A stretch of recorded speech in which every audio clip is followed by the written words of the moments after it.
Session 5 of Unit 1 of Industrial Relations and Labour Legislation of 6th semester BBA of Mangalore University.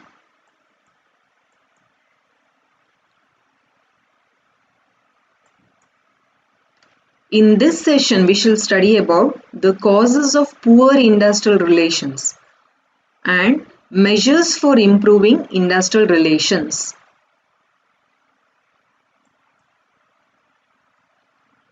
Causes of poor industrial relations.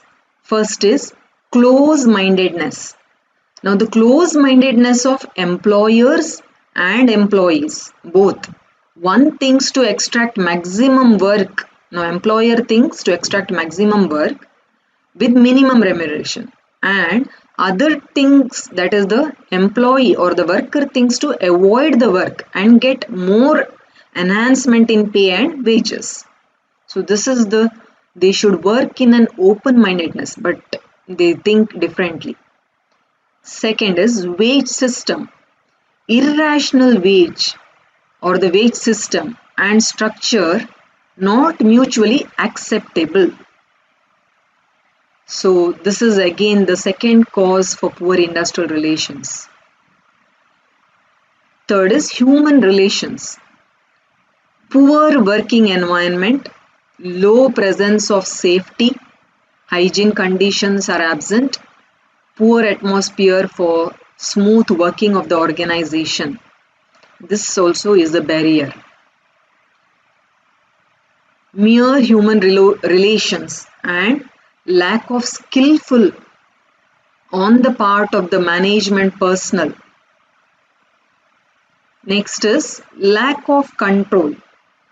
Lack of control over the situations, erosion of discipline, which rebounds on the performance of the workers and the industry as a whole.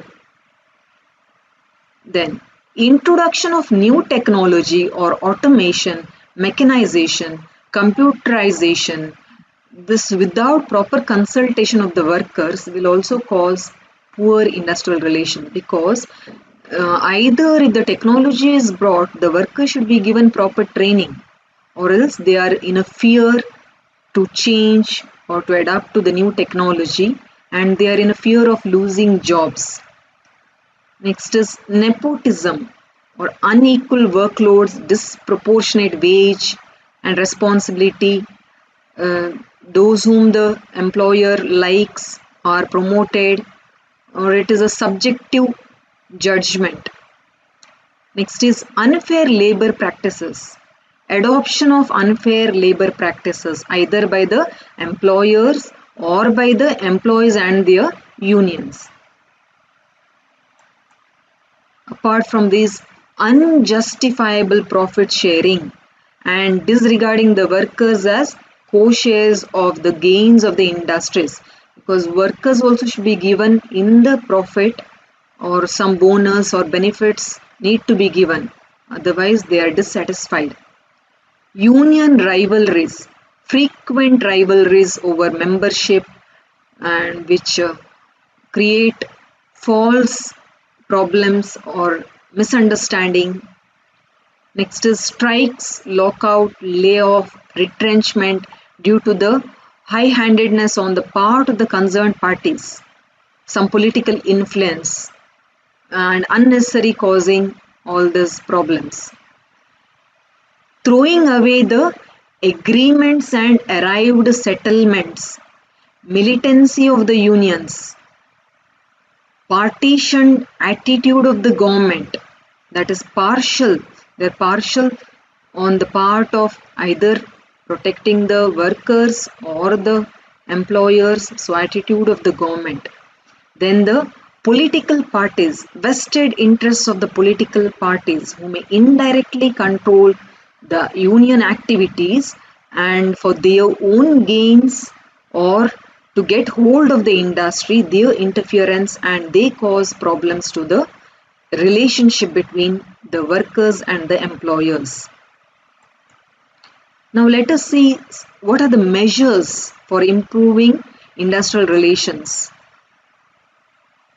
This is also to have or establish a congenial, good industrial relations. So there are some conditions which could be followed. That is, trade unions should be strengthened. They should be strengthened democratically so that they can be a potential part of the industrial relations. So trade unions should be encouraged and they support the employers. Next is transparency. Employers should be more transparent in their dealings with the workers. So clear, no hiding of the issues. So in other way will help the building respective confidences and progressive outlooks of the workers. So if they are clear with all their transactions, the employees or the workers are happy. Then open-minded flexible collective bargaining.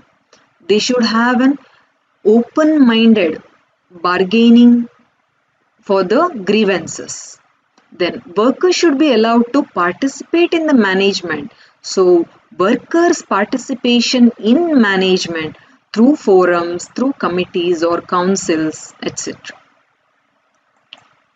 Then sound labor policy.